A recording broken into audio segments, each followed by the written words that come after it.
Buenas tardes. Tengo el gusto de presentarles al profesor de hoy. Se trata de don Javier Bray, conservador adjunto de pintura europea de los siglos XVII y XVIII en la National Gallery en Londres.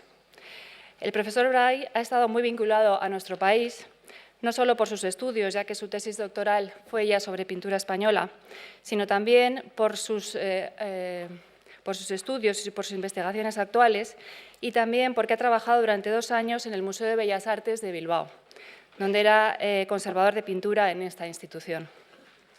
Con nosotros, con la Fundación Amigos del Museo del Prado, ha intervenido en diversos cursos y vamos a recordar el que fue el año pasado en el curso de los pintores de lo real con una magnífica conferencia sobre la escultura. En el año 2000 también participó en el curso de Goya con una conferencia sobre los frescos de la Santa Cueva de Cádiz. Ha intervenido también activamente en la organización de distintas exposiciones y en este momento se encuentra trabajando de nuevo en 2 temas españolas para la National Gallery en Washington. Una en el 2009 sobre escultura española y otra en el 2011 sobre retratos de Goya. Por último, solamente agradecerle que, como siempre, la conferencia la va a hacer en español y agradecerle también ese esfuerzo. Muchas gracias. Muchas gracias, Nuria. Es un placer de volver aquí al Museo del Prado. Esta tarde, a ver si consigo... Aquí empezamos bien. Es el choque de lo real, la influencia del arte flamenco sobre la escultura policromada española. Sangre, lágrimas, expresiones de agonía, un realismo intenso. Esto es lo que a uno le viene a la mente cuando piensa en la escultura policromada española del siglo XVI y XVII. La escultura que pueden ver aquí como portada de esta conferencia es de José de Mora, un escultor granadino, y representa a Cristo llevando la corona de espinas después de haber sido golpeado. Fue realizada hacia el año 1680, probablemente para acompañar la oración de algún particular, y ahora, hoy en día, se encuentra en el convento de Santa Clara la Real en Granada. Este realismo extremo del que está dotada les ha de resultar familiar a la mayoría de ustedes, y es posible que ni siquiera les choque. Pero para los espectadores fuera de España, y en particular los ingleses como yo, esta imaginería resulta tremendamente impactante. Por poner un ejemplo, cuando la princesa Margarita, visitó la National Gallery de Londres a principios de los años 90 del pasado siglo, y nuestro actual director, Nicholas Penny, le mostró este cuadro de Velázquez titulado Cristo tras la flagelación, contemplado por el alma cristiana, ella exclamó, "Oh, how very, very Spanish". Esto es muy, muy típico de España. Esta imaginería tan evocadora es el resultado del clima religioso que se vivía en la España católica de la Contrarreforma. Y no resulta sorprendente que un observador protestante, como era la princesa Margarita, no solo lo encontrase impactante, sino que lo asociase inmediatamente con España. Sin embargo, de lo que mucha gente no es plenamente consciente, sean británicos o incluso españoles, es que esta tendencia artística de mostrar el sufrimiento extremo, de hecho, proviene de lo que por entonces se denominaban los Países Bajos, es decir, lo que hoy en día es Bélgica, Holanda y algunas zonas del norte de Francia. La pintura, la escultura y los grabados religiosos producidos entre 1400 y 1700 en centros artísticos tales como Lovaina, Malinas, Bruselas o Amberes iban a tener una tremenda influencia sobre el tipo de realismo que hoy consideramos típicamente español. Por ejemplo, el tipo de pintura flamenca que había servido de inspiración a José de Mora para realizar su escultura del Varón de los Dolores, que les acabo de mostrar, es este Santo Cristo Varón de Dolores pintado por Jan Mostaert, hacia 520, mientras trabajaba en Bruselas en la corte de Margarita de Austria, gobernadora de los Países Bajos. Cristo lleva sobre su cabeza la corona de espinas y tiene las manos atadas. En su mano derecha sujeta el cetro de caña que le habían colocado los soldados romanos, a la vez que se mofaban de él, llamándole rey de los judíos. Y en su mano izquierda tiene la haz de varas con el que fue flagelado. El pintor empleó todos los medios artísticos que tenía a su disposición para provocar en el espectador un sentimiento de compasión y de contrición. Desde el reducido tamaño, esta pieza es de tamaño muy pequeño, que favorece la intimidad, a los reflejos que se aprecian en unos ojos rebosantes de lágrimas, que hacen que nuestra respuesta sea más sincera y más sentida. La pintura de Mozart fue el resultado de las innovaciones pictóricas promovidas por un movimiento religioso conocido como la devoción moderna, proveniente de los Países Bajos en el siglo XIV y basado en un renovado interés por la vida espiritual. Ese movimiento hacía hincapié en la importancia de la vida interior del individuo y promovía la meditación metódica. Este nuevo enfoque espiritual tuvo un profundo efecto sobre el arte flamenco. Por otro lado, los fuertes vínculos comerciales que existían con España hicieron que un gran número de pinturas religiosas como esta de Mozart acabasen aquí en la península ibérica. A pesar que estamos prácticamente seguros de que José de Mora no conocía este cuadro concreto, y está en la National Gallery este cuadro de Mozart, es muy posible que estuviera familiarizado con otras pinturas religiosas del mismo tipo. Por ejemplo, en la capilla real de la Catedral de Granada se hallan un gran número de obras de la escuela flamenca que pertenecieron en su día a la colección de los Reyes Católicos. Incluso a primera vista se aprecia la enorme afinidad que existe entre el Cristo varón de Dolores de Mora y el de Mozart. En ambas obras, los ojos lastimeros de Cristo aparecen húmedos y enrojecidos por las lágrimas vertidas de dolor y de pena. Ambas imágenes dirigen su mirada al espectador, suplicando su atención y su compasión. Los escultores españoles no solo quedaban profundamente impactados por estas imágenes flamencas del Cristo que sufre, sino que llegaron a adoptar los formatos de la pintura flamenca, incorporándolos a la escultura. En esta diapositiva puede ver el típico díptico pintado de la escuela flamenca, que representa al Cristo varón de Dolores y a la Dolorosa. Un espléndido ejemplo del pintor Dirk Bouts y que pertenece también a la National Gallery de Londres. Y aquí se puede ver cómo José de Mora ha transformado el formato de díptico en escultura. Colocados en dos vitrinas de cristal, estos bustos de la Virgen Dolorosa y de Cristo se podían girar para colocarlos frente a frente, o se podían rotar para que estuvieran directamente mirando al fiel que oraba ante ellos. Al igual que el díptico pintado, probablemente fueron concebidas para acompañar la oración de un particular. Mora representa un extremo de la tradición de la escultura policromada española, donde con extremo me refiero al aspecto exageradamente maquillado de la Virgen, que casi roza a lo artificial. Y este díptico escultórico muestra en qué medida este tipo de escultura puede resultar impactante y expresiva.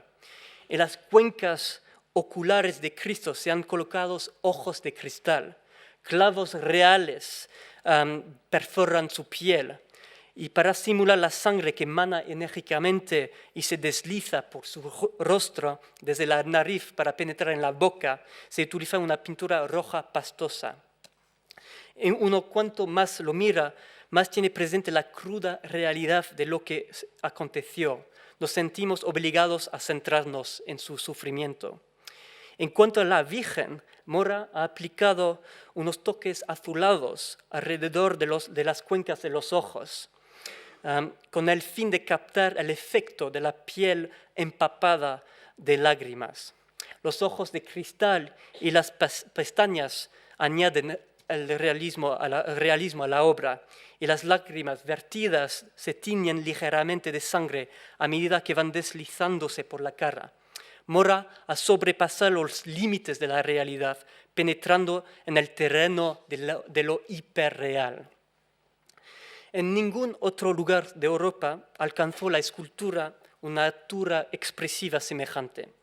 Por ello, es este aspecto de la imaginería religiosa española, capaz de conmover los sentidos y de remover el alma, lo que me gustaría tratar esta noche, mostrándoles que el arte flamenco fue, en gran medida, el estímulo y la inspiración subyacente.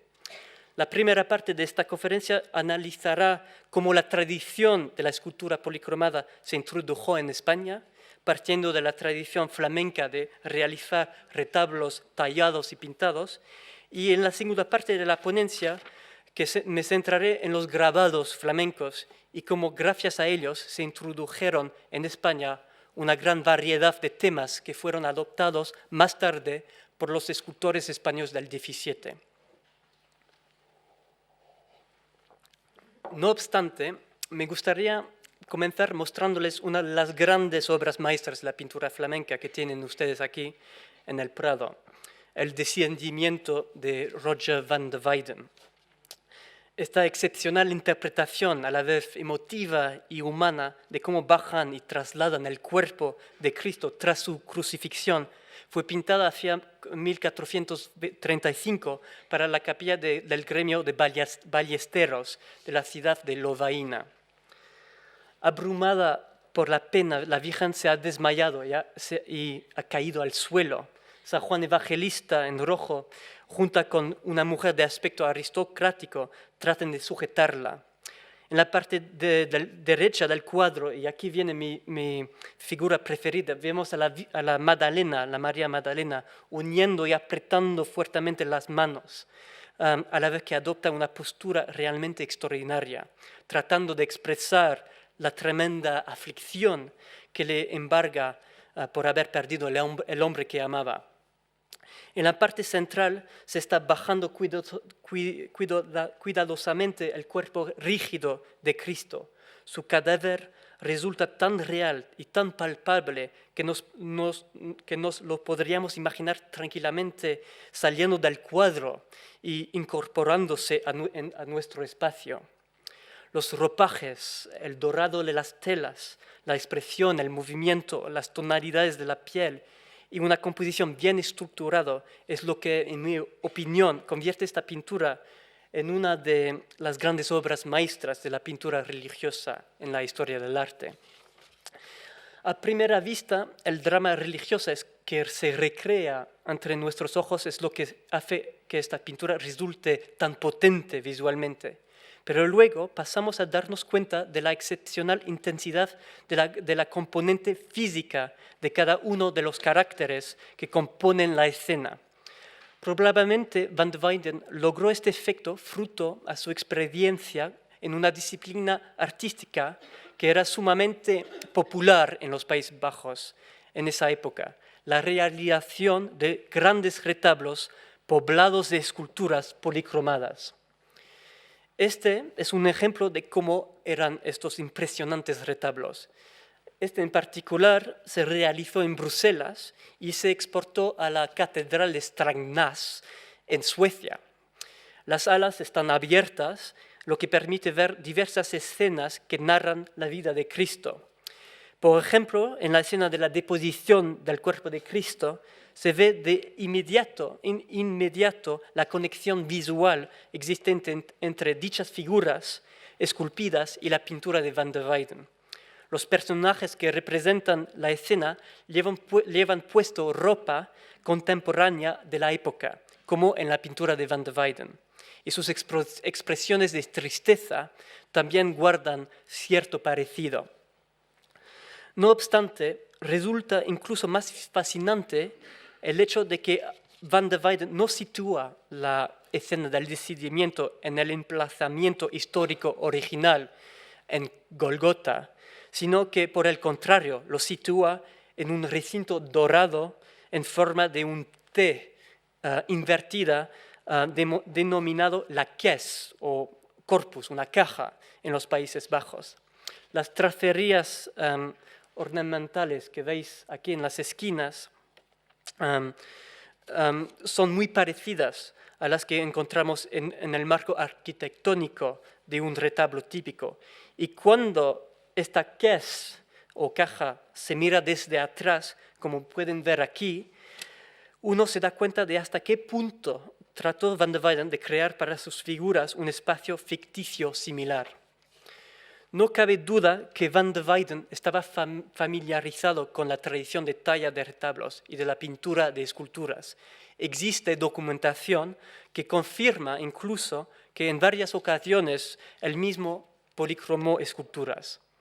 Su comprensión y su dominio de la tridimensionalidad le permitieron introducir un grado de plasticidad en sus pinturas capaz de crear una potente tensión entre las figuras y su entorno de inspiración escultórica, una tensión que consigue imbuir a la obra de una atmósfera profundamente sagrada.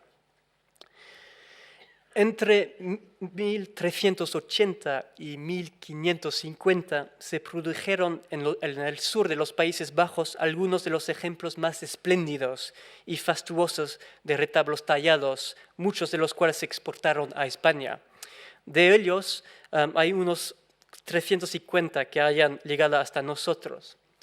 Aquí les muestro un magnífico ejemplo dedicado a San Juan Bautista, que veis en el medio, que fue encargado inicialmente para la capilla privada de un rico comerciante para su capilla en la iglesia del Salvador en Valladolid. Y aunque a día de hoy está almacenado, y hay que decirlo, algo olvidado, en el Museo Diocesano de Valladolid. Estos retablos se hacían normalmente con madera de roble, importado de la zona del Báltico, o a veces con madera de nogal. Esta caisse o caja se revestía con alas pintadas, en este caso se trata de 2 postigos a cada uno de los lados, que se fijaban por medio de bisagras, con el fin de que pudieran abrirse y luego cerrarse cubriendo la caisse. Desde la parte de atrás, tal y como ya vimos antes, estas cajas eran simples estructuras huecas, como un cajón, mientras que desde la parte frontal los acontecimientos de la vida de Cristo se recreaban por medio de espléndidas y elegantes figuras policromadas. Debido al comercio de la lana, España había establecido desde el siglo XIV unos lazos muy estrechos con los Países Bajos. La industria flamenca necesitaba lana y con el poder de los reyes católicos otorgaron a la Mesta, el poderoso gremio de los propietarios del ganado ovino, la lana que había pasado a dominar la producción y a ser el artículo de exportación más importante de toda Castilla. El apoyo y la protección otorgados a la flota española posibilitaron el nacimiento de una nueva ruta comercial entre España y los Países Bajos por mar, evitando así los peligros a los que se enfrentaban yendo por tierra a través de Francia. De ese modo, los españoles llevaban su lana a los telares de Flandes y a cambio se traían productos de la industria de los Países Bajos, entre los que incluían pinturas, esculturas y obras de arte. Muchos artistas, entre ellos Van Eyck, realizaron visitas a España y algunas pinturas de Van de Weyden fueron a parar a monasterios españoles, tales como la Cartuja de Miraflores de Burgos. La cantidad de pinturas y retablos de la escuela flamenca que encontramos hoy en día en los museos españoles, especialmente el Prado, evidencian el gusto por el arte flamenco que predominaba en esa época y que prosiguió hasta el siglo XVI, cuando los Países Bajos perdieron su supremacía económica y se convirtieron en una de las provincias del Imperio Habsburgo. Los españoles no se limitaron a imitar al norte de Europa en lo que en lo que a producción de escultura de madera pintada se refiere, sino que también adoptaron su sistema de gremios, esto es, la estructura del taller y la división del trabajo necesario para completar una de estas esculturas. Tradicionalmente, en la elaboración de un retablo participaban 3 gremios distintos. Observando de cerca un ejemplo típico, normalmente cada gremio lo marcaba con símbolos fácilmente identificables. Era el sello del artesano que garantizaba la calidad de los materiales utilizados. En Bruselas, por ejemplo, los carpinteros responsables de la elaboración de la caja, del retablo y del marco decorativo que le rodeaba, solía poner en la madera un sello con el símbolo de un compás abierto, como veis aquí, de pie sobre un plano, mientras que los escultores o los tallistas en madera trazaban con el punzón el perfil de un pequeño mazo en la superficie, a veces incluso en la parte superior de la cabeza de una de las figuras. Y aquí lo ves, aquí. El gremio de los pintores era, de entre todos, el gremio dominante. Las normas gremiales de 1454 establecieron que los escultores solo tenían permitido vender en el mercado libre retablos sin policromar, mientras que los retablos pintados y acabados lo vendían los pintores, hecho que les otorgaba una posición privilegiada, puesto que la mayoría de los clientes deseaban adquirir estos últimos. La marca característica de los pintores era normalmente el nombre de la ciudad. Y aquí veis a Bruselas. Este nombre se colocaba normalmente en un lugar muy visible para garantizar la calidad de la pintura y, más importante, del pan de oro.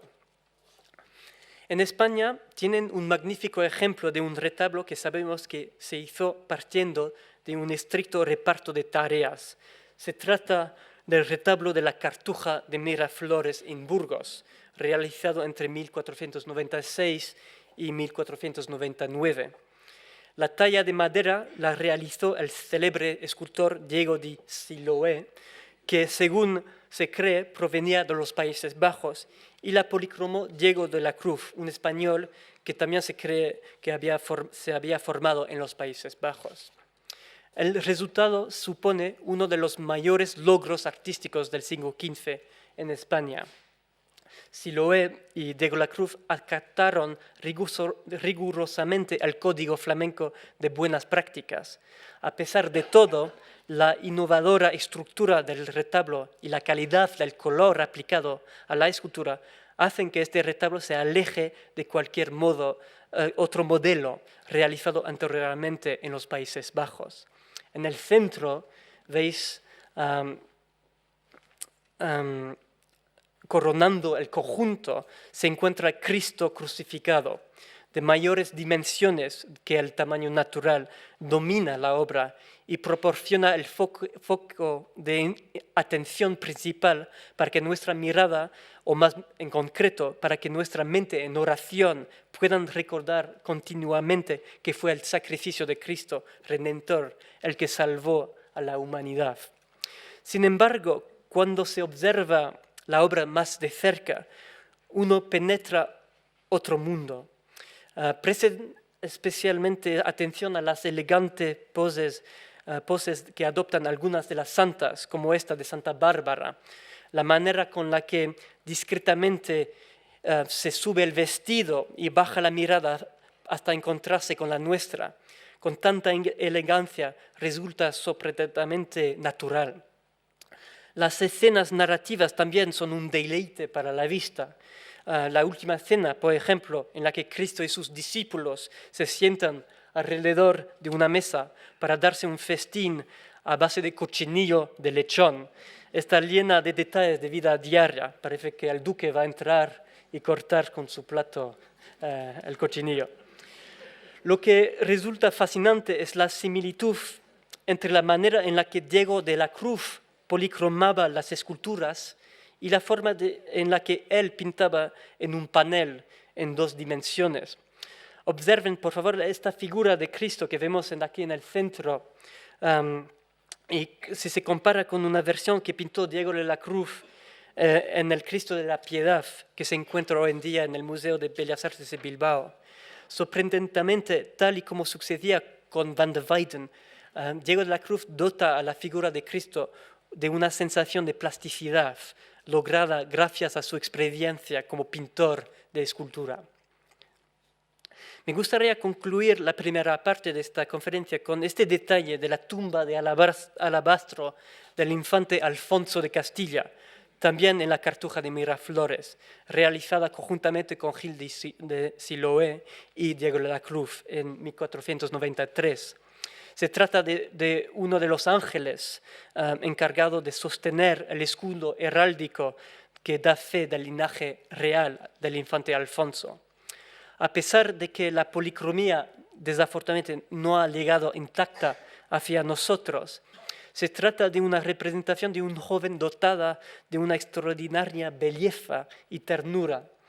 Contiene una humanidad y una inocencia de la que se alejarían totalmente en la última parte del siglo XVI y XVII, cuando se introdujo en la escultura española un nuevo tipo de realismo.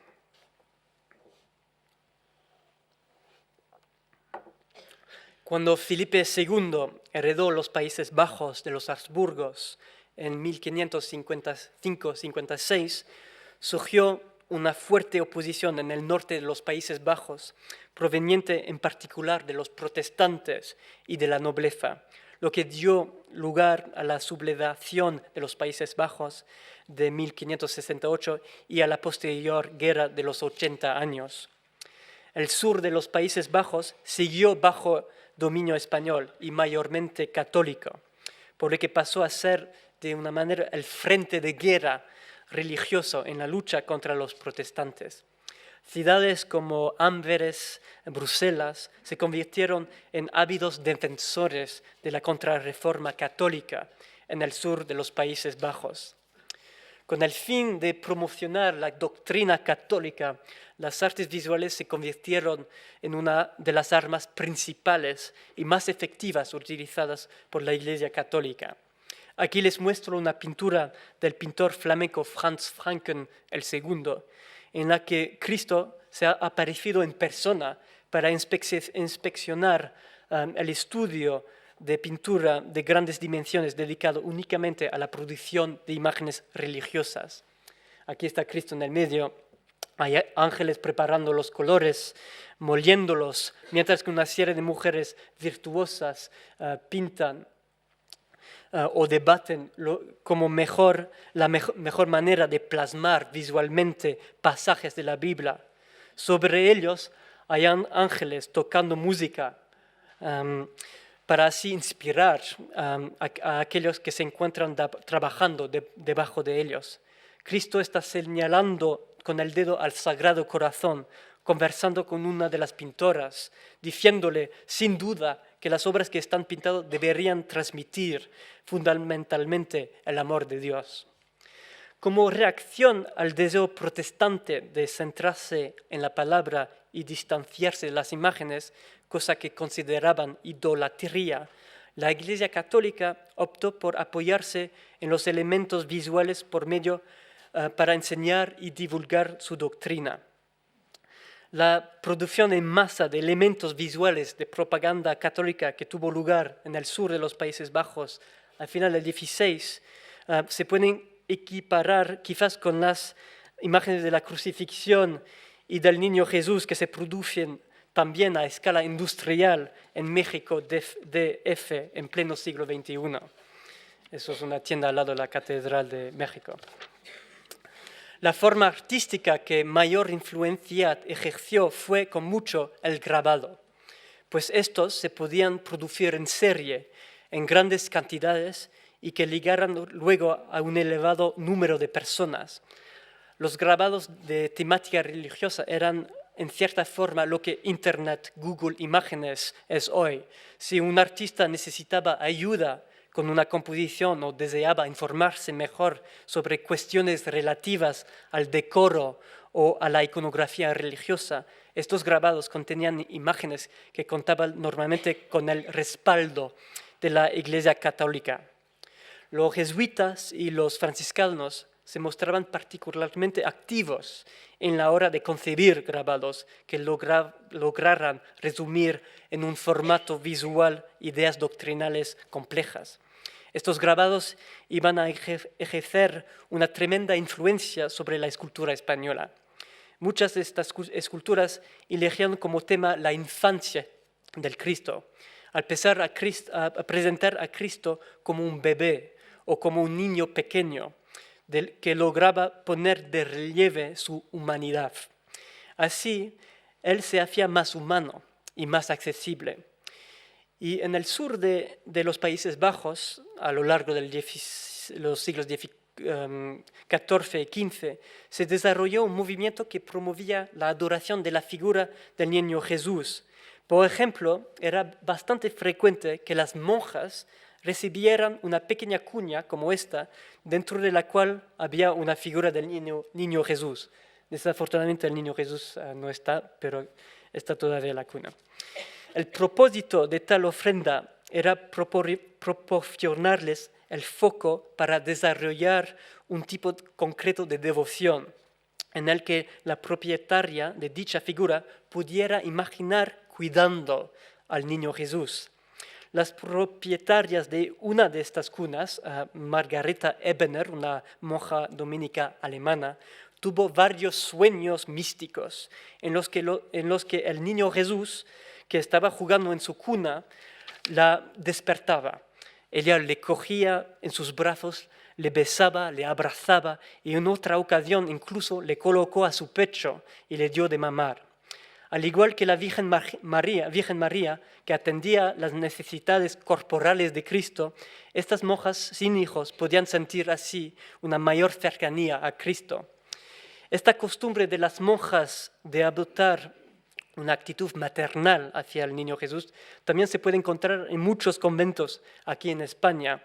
Esta cuna de finales del siglo XVII, que contiene una figura del niño Jesús, la realizó Andrea de Mena, una de las hijas del célebre escultor andaluz Pedro de Mena. Y Manuela Mena me dice que es descendiente, no sé si la creo, pero me parece muy interesante. Sus dos hijas se formaron con él, pero posteriormente fueron obligadas a hacer los votos monásticos y de este modo dedicaron la mayor parte de su tiempo a realizar para la orden cisterciense a la que pertenecían estas tiernas y dulces imágenes del niño Jesús. También gozó de gran popularidad, tanto en España como en Sudamérica, los grabados de dos grabadores de Amberes, los hermanos Wierix. Aquí les muestro algunas ilustraciones incluidas en un folleto titulado El corazón humano derrotado por el niño Jesús, publicado hacia 1580. La ilustración de la portada muestra a un jesuita y a un franciscano sujetando el corazón en llamas, coronado con el emblema o símbolo de la compañía de Jesús. La idea subyacente, aquella que querían transmitir, es que Cristo está dispuesto a llamar a la puerta del corazón de cada uno de nosotros y que si le permite entrar, purificará la conciencia de la persona y le imbuirá de amor de Dios. Si lo miramos como si fuera un cómic, se ve primero al niño llamando a la puerta, aquí está abajo, llamando a la puerta del corazón, porque es un niño bien educado, y luego se le ve explorando al interior del corazón con un farolillo. A continuación arrastra con la escoba un torrente de suciedad que ocupaba el corazón. El resultado final es un corazón en paz, libre de cualquier cosa que pudiera interponerse en el camino de Dios. Diversos escultores se inspiraron en esta representación pictórica realizada por los hermanos Wierix, especialmente del niño Jesús como Salvator Mundi, Salvador del mundo. El ejemplo más conocido fue el niño Jesús de Juan Martínez Montañez, el escultor que trabajaba en Sevilla y que realizó en 1608 para la capilla del Sagrario de Sevilla esta talla. Se trata de una imagen de tamaño natural colocada de pie, bendiciendo al espectador. Policromada con maestría por el colaborador de Montañés, Caspar de Ragis, las tonalidades de la piel son pálidas y tenues, como las de un niño de verdad. De esta forma, su gracia y su aspecto aniñado nos empujan a cuidarlo y a quererlo. Es interesante comentar que a esta imagen se le viste según la liturgia que corresponda. Como la Virgen María había obrado con su Hijo, a esta escultura se la viste y se la cuida de manera similar, con enorme devoción. También encontramos un ejemplo similar en Puebla, aunque en esta ocasión el Niño Jesús está vestido con el traje típico de la zona de reminiscencias prehispánicas. Los hermanos Wierix realizaron imágenes en las que se veía al Niño Jesús sufriendo, como en esta del niño llevando a cuestas la cruz. Este tipo de imágenes querían incitar nuestro sentimiento de culpa por haber hecho sufrir a un niño tan adorable como este. Esta intensidad emotiva se acentúa, si cabe, cuando se transfiere a la escultura.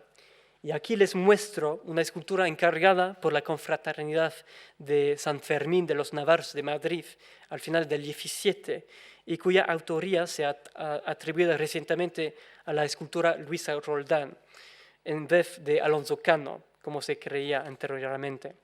Muestra al Niño Jesús caminando bajo el peso de la cruz.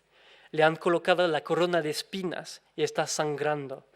Tiene la boca abierta, jadea falto de aire, a la vez que sigue avanzando con valor. Bajo sus pies están los pecados del mundo, por lo que fue sacrificado con el fin de salvar la humanidad. Por si una imaginería así no era suficiente para lograr agitar el alma, no era raro también de encontrar también imágenes del Niño Jesús crucificado, como esta procedente de una iglesia de Guatemala. Menos convencional resultaba la iconografía de la prensa mística, también conocida como Cristo en el lagar, que veis aquí. Fueron también los hermanos Wierix los que la introdujeron en España a través de sus grabados. Esta imaginería que muestra a Cristo pisando uvas en el lagar a la vez que está aplastado él mismo como si fuera uva para producir el vino de la Eucaristía, está basada en unos pasajes del Antiguo Testamento que fueron interpretados por los primeros padres de la Iglesia como una prefiguración tanto del sacrificio de la pasión de Cristo como del sacramento de la Eucaristía. Este grabado de Wierix contiene una exposición visual de toda la teología de la redención y de la Eucaristía. Es un ejemplo particularmente claro y elocuente de imaginería de la prensa mística, en la que se emplean técnicas narrativas para reflejar de forma aún más clara las alusiones a la Eucaristía. Al fondo, a la izquierda, están los patriarcas, aquí, y los jueces del Antiguo Testamento plantando las viñas. Después de esperar tanto durante siglos a la cosecha, es decir, la llegada a Cristo, los apóstoles recogen las uvas y la colocan en el lagar. En vez de uvas, será Cristo el que resulte aplastado. Su cruz se ha convertido en prensa y Dios Padre y el Espíritu Santo empujan la cruz hacia abajo para llevar a efecto el sacrificio. La inscripción del grabado cita a versos de Isaías, que ves ahí abajo, aquel en él que estaba basada la imagen. Y cito aquí el libro de Isaías. He pisado el lagar yo solo, sin que nadie de entre las gentes me ayudase. La sangre de Cristo llena el cáliz que sujetan dos ángeles, mientras que en la parte derecha de la imagen la Virgen contempla el destino de su hijo con el corazón atravesado por una espada. A la izquierda se sitúan unos pecadores en oración como preparación para recibir la Eucaristía. Esta idea de un ángel que sujeta un cáliz para recoger la sangre que manda del cuerpo de Cristo se utiliza también en esta escultura, conocida popularmente como el Cristo de la Sangre, de Nicolas de Bussy. Realizó esta interpretación escultórica de la presa mística para la Cofradía del Carmen en Murcia, pues aunque nació en Estrasburgo, en Francia, este artista emigró a España, estableciéndose en Murcia en 1688.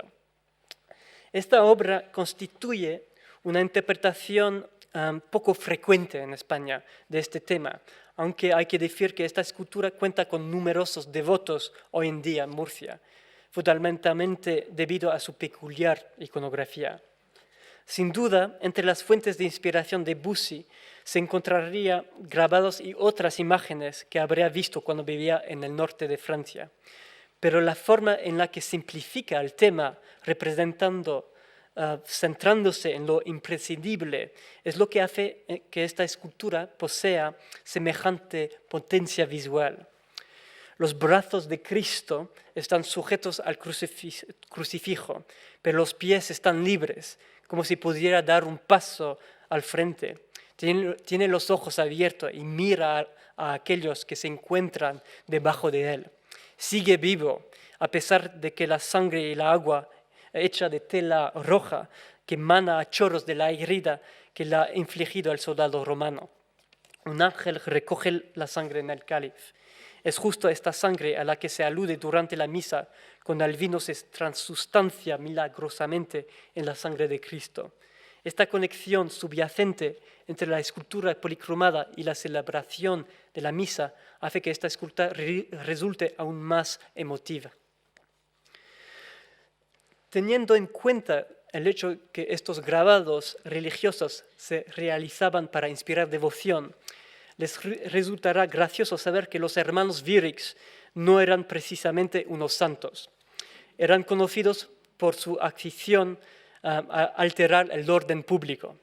Por ejemplo, en una carta dirigida en 1587 al cura jesuita Ferdinand Jiménez, el editor Christophe Plantin de Amberes se quejaba diciendo que aquel que quisiera contratar a los hermanos Wierix tenía que ir a buscarlos en la taberna, tenía que pagar sus deudas y sus multas y recuperar las herramientas empeñadas, y que tras trabajar unos pocos días volvían sin remedio a la taberna.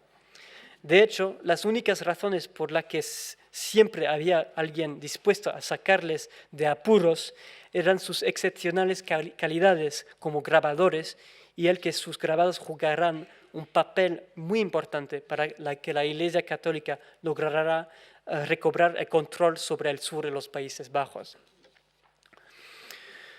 Una de las iconografías más insólitas que importó España de los Países Bajos fue la del Cristo sobre la piedra fría. La imagen de Cristo sentado sobre una piedra esperando a la crucifixión es una invención característica de la devoción que existía al finales de la Edad Media en el norte de Europa. Este tipo de imagen se conoce como el Cristo Rey sobre la piedra fría o el Cristo descansado de camino al Calvario, aunque en España también se denomina a menudo Cristo de la paciencia, porque se le representa esperando pacientemente a que llegue la hora de su crucifixión.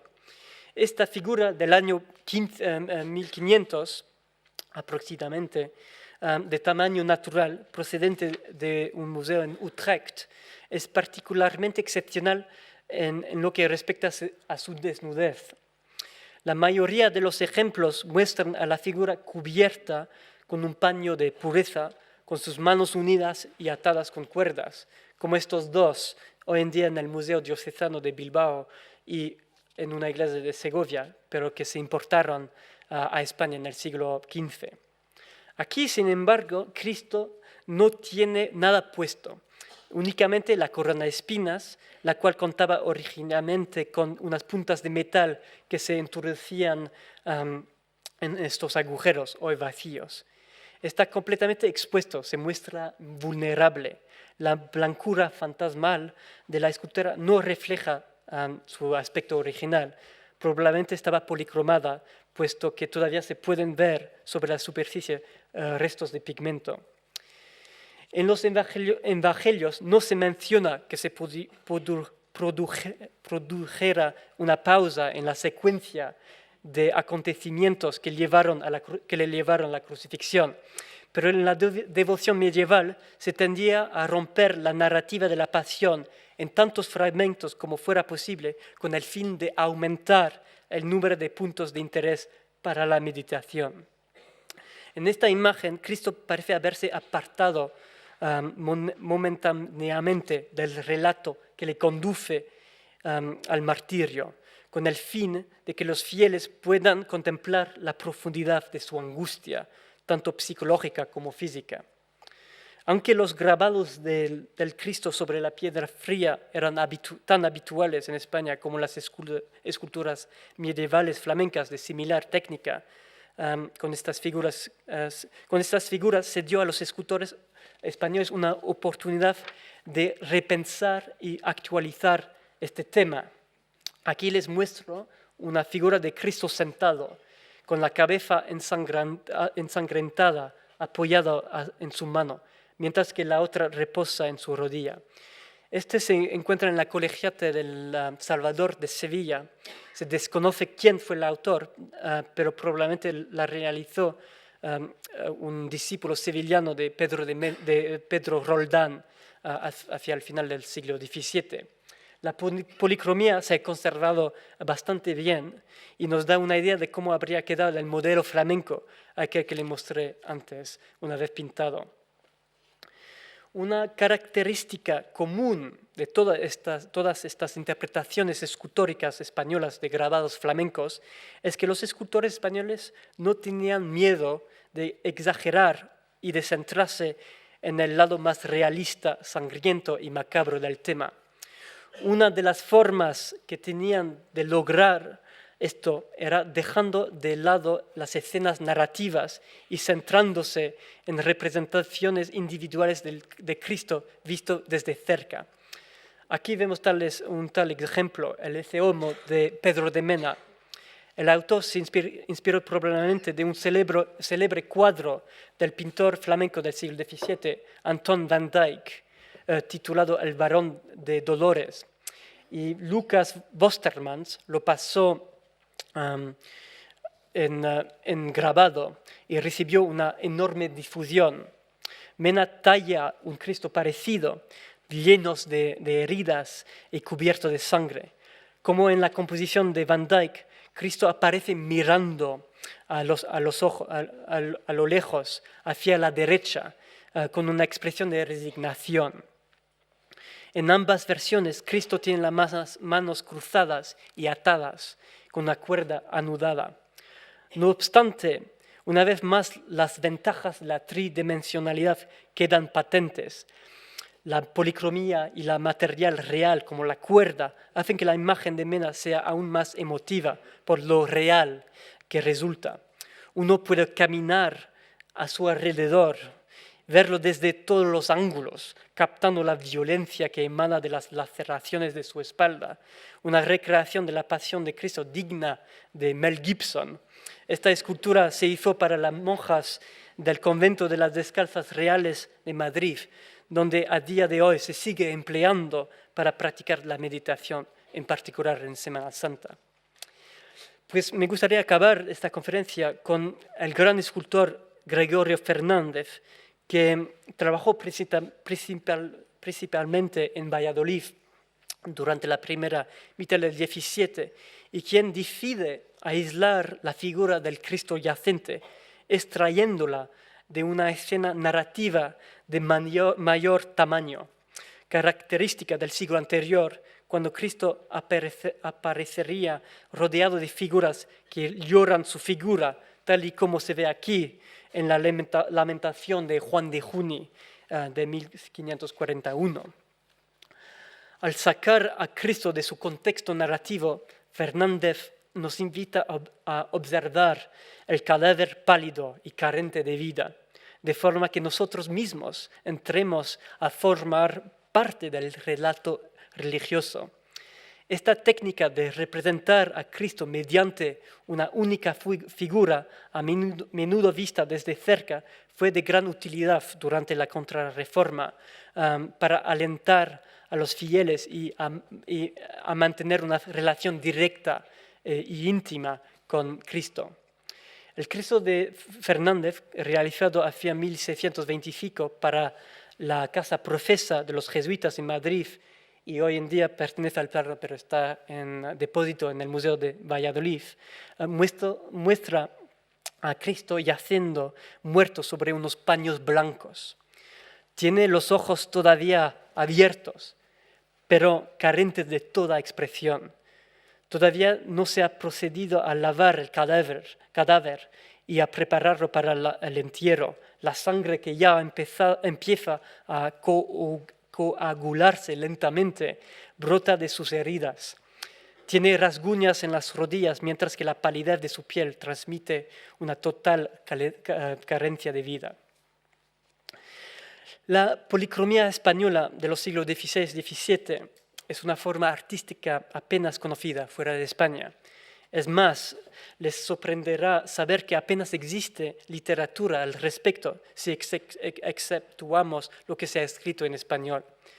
Espero que de algún modo lograr cambiar, un poco esta situación con la ayuda de una exposición que tendrá lugar el año próximo en la National Gallery de Londres y que llevará por título The Sacred Made Real, lo sagrado hecho real, la pintura y escultura española del XVII.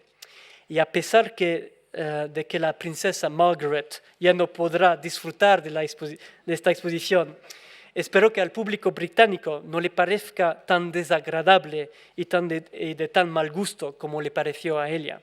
Es más, las opiniones que nos han hecho llegar hasta el momento están siendo sumamente positivas y parece que la gente siente verdadera fascinación por esta forma artística desconocida. Uno de mis cometidos a la hora de presentar este tema será explicar por qué estas esculturas tenían el aspecto que tenían y asimismo explicar cómo es que los orígenes de este estilo de realismo sumamente expresivo se encuentran en el arte flamenco y del norte de Europa de los siglos XV y XVI. Como españoles que son, ustedes van 2 pasos por delante del público británico. No solo están ya sin duda familiarizados con el tipo de escultura que les he mostrado hoy, sino que además espero haber sido capaz de acercarles un poco a las fuentes visuales que subyacen tras una de las formas artísticas más extraordinarias que ha dado España. Muchas gracias.